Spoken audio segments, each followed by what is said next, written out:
Bon, est-ce que je vais m'en remettre un jour? Je pense pas. Hello vous, j'espère que vous allez bien. Alors aujourd'hui, on se retrouve pour la deuxième partie d'une vidéo que j'ai commencée à la fin de l'année 2018. Je vous avais parlé en vidéo du premier tome de Anathème. Et ben aujourd'hui, je vais vous parler du second et dernier tome que j'ai adoré. Bon, et ben on va faire simple et je vais aller droit au but. C'est beaucoup trop bien, c'est beaucoup trop cool. Lisez-le, merci, au revoir.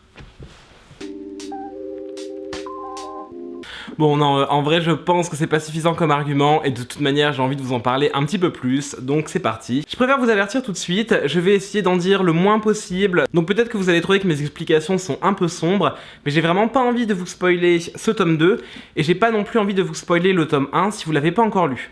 Donc sachez que si vous n'avez pas lu le premier tome, vous pouvez quand même regarder cette vidéo, qui, je l'espère, vous donnera définitivement envie de vous lancer. Et si vous avez déjà lu le tome 1, et bah cette vidéo est toute adaptée pour vous, parce que voilà, je vais vous donner envie de lire la suite. Bon alors, avant de commencer, je vous fais une petite remise en contexte du premier tome, bien sûr sans vous spoiler, mais en vous dévoilant quand même le global de l'intrigue. Dans ce tome 2, on retrouve donc Erasmas, le personnage principal du premier tome, qui a quitté la consente de Saint-Hédard, le monastère où il vivait, à la recherche de Orolo, son mentor, qui a été un peu bouté hors de là. S'il le cherche, c'est parce qu'il a besoin de lui pour percer à jour le mystère des géomètres. Les géomètres, ce sont ces habitants mystérieux qui vivent dans ce vaisseau alien tout aussi mystérieux qui est apparu dans le ciel de la planète Arbre, la planète où vit Erasmas. Le tome 1 se terminait donc sur Erasmas qui est censé quitter Saint-Hédard pour rejoindre Saint-Trédégarce afin de mener des études par rapport à ces géomètres, et lui il décide de faire un détour sur la route qu'il est censé suivre pour d'abord retrouver Orolo avant de se rendre à Trédégarce. Bon ok, j'avoue c'est un résumé un peu simpliste du premier tome, mais comme je vous l'ai dit, je peux pas en dire trop. Bon, avant de me lancer dans des explications un peu plus concrètes du tome 2, il faut vraiment que je vous avertisse, mais Anathème, c'est définitivement un méga gros coup de cœur. Autant le tome 1 m'avait frustré au début avant de me subjuguer, autant le tome 2, mais il est juste incroyable. C'est vraiment la suite logique du tome 1, et de toute manière, c'est normal que ce soit la suite logique, parce qu'il n'y a vraiment que chez nous en France que le livre a été divisé en 2 tomes. Il faut savoir qu'en VO, ce livre est un livre solo, quoi, c'est un one-shot, il est en un seul tome, et c'est juste en France qu'on a décidé de le couper en 2. Enfin voilà, tout ça pour vous dire que ce tome 2, mais au final, Anathème au global, c'est un méga gros coup de cœur, et je vais essayer de vous expliquer maintenant pourquoi, en détail, sans trop vous en dire, et donc on va analyser un peu plus ce tome 2. Le tome 2, il est divisé en 4 grosses parties. La première partie concerne donc la recherche de Erasmas qui cherche à retrouver son maître Orolo. On est vraiment dans un récit fluide. Je vous avais dit que dans le premier tome, les 250 premières pages étaient extrêmement dures, elles n'étaient pas très fluides, étaient pleines de concepts philosophiques, théoriques, vraiment pas faciles d'accès, on se sent hyper perdu et hyper frustré. Et vraiment, quand on commence le tome 2, ce sentiment, il est oublié. On est vraiment au cœur de l'action et il se passe des trucs incroyables. Erasmas recherche Orolo, je ne vous dis pas s'il va y parvenir, mais au terme de cette recherche, il se passe un truc. Mais un truc de malade, mais genre un truc de malade, je me revois dans le métro me dire « Oh mon dieu, qu'est-ce qui se passe ?» C'est vraiment fou.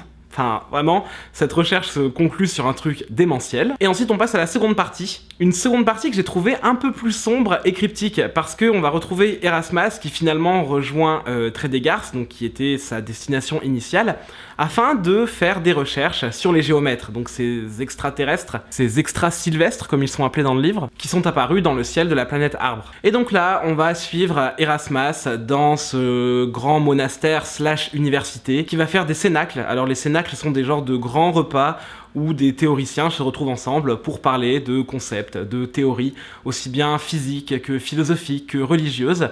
Et à chaque fois, ça va tourner autour des géomètres afin de comprendre qui ils sont et pourquoi est-ce qu'ils traînent autour de la planète Arbre. Et je vous cache pas que cette partie a été un peu difficile à lire pour moi parce que j'avais l'impression de relire les 200 premières pages du tome 1. Alors on parle pas du tout des mêmes théories, mais on se retrouve dans ce schéma de... On parle de théorie, de philosophie, de religion, de physique quantique, enfin bref, de plein de trucs vraiment pas faciles d'accès, donc il faut être assez réveillé quand on lit le bouquin. Et puis on sait pas où ça nous mène en fait, c'est vraiment une accumulation de dialogues théoriques où on se dit mais où est-ce qu'on va, je comprends rien... Et on se sent paumé, et vraiment j'étais presque déçu du livre, je me suis dit putain merde, ça commence à me décevoir, je suis presque au milieu, et je comprends déjà plus rien.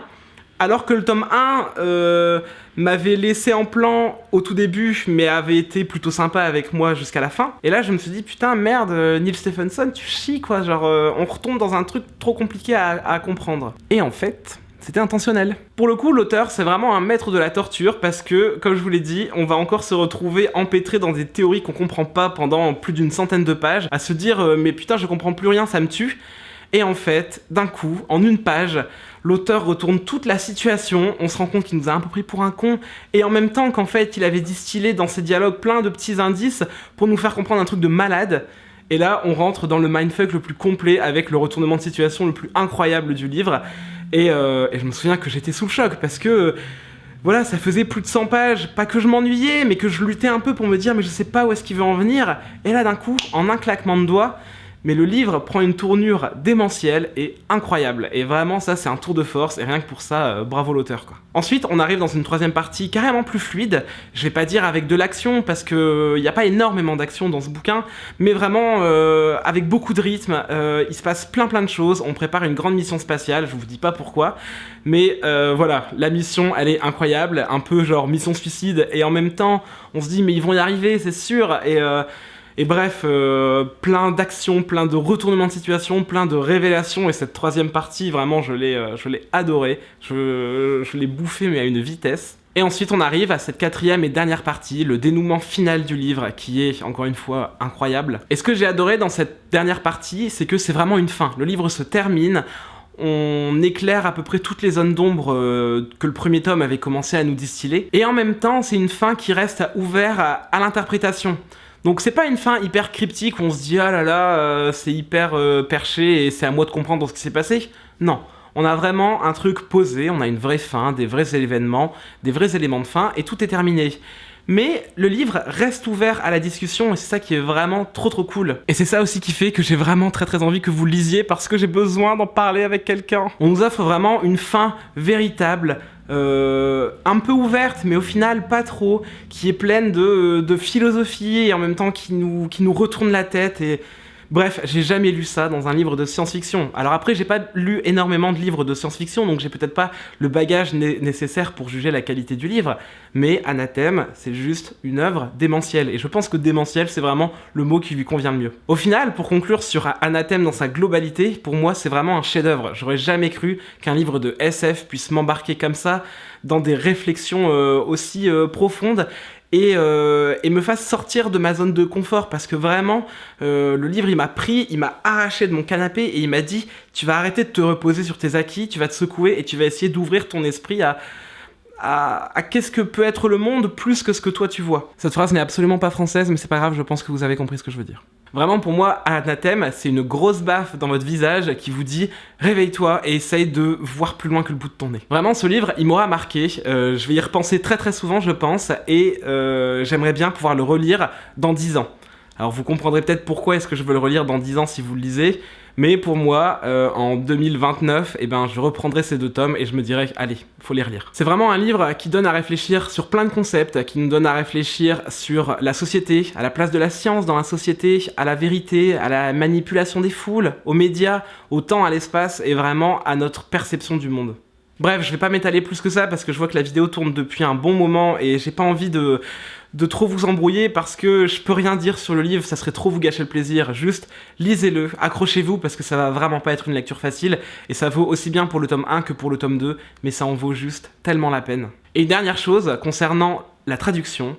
Vraiment, je ne comprends pas comment le traducteur a réussi à traduire ce livre. Parce que je vous l'avais dit dans la première vidéo, mais le livre parle aussi énormément de linguistique et de l'importance des mots dans notre culture et dans notre manière de penser, de réfléchir et d'apercevoir le monde. Et j'ai l'impression que ce livre a été écrit en français à la base, parce que toutes les étymologies de mots tiennent tellement bien et collent parfaitement à la langue française que je me dis, mais putain, comment est-ce que le traducteur a fait pour transposer ça de l'anglais vers le français? Ça a dû être la mission d'une vie, et vraiment bravo à lui. Je sais même pas son nom, attendez, je vais regarder. C'est quand même une honte, je remercie le traducteur sans avoir vérifié.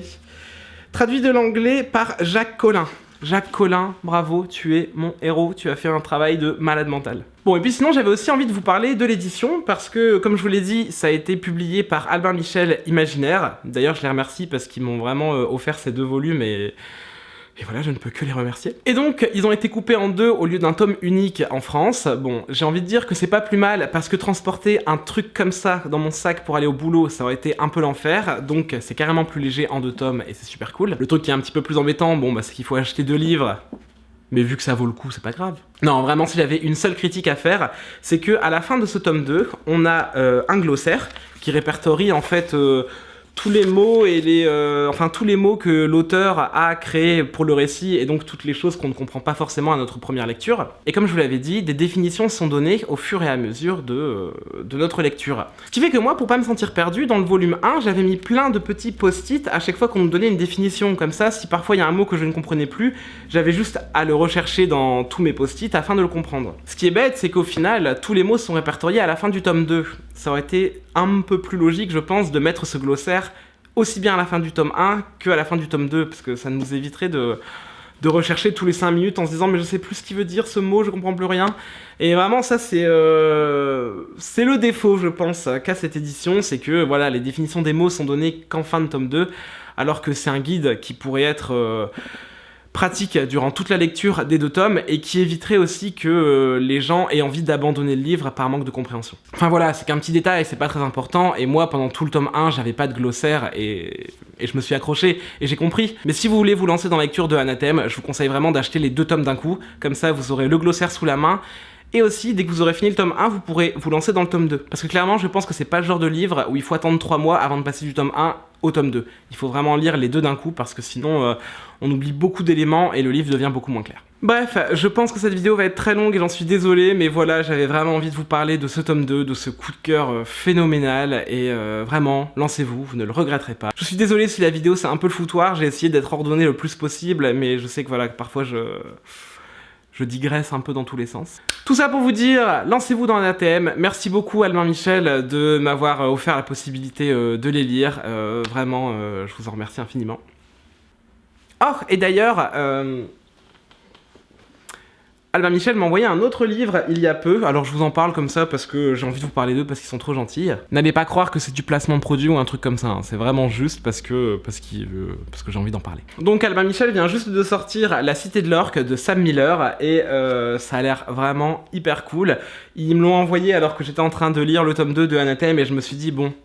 Vu la qualité de cette duologie, j'imagine que La Cité de l'Orque doit être tout aussi cool. Ça nous parle d'un futur un peu apocalyptique et de désordres climatiques qui ont modifié un peu la planète. Ça a l'air vraiment hyper top et je pense que je vais me lancer assez rapidement dedans. Bref, sur ce, j'espère que cette vidéo vous aura plu, qu'elle n'était pas trop longue. Moi je vous dis à très bientôt pour d'autres lectures et d'ici là, portez-vous bien. Ciao.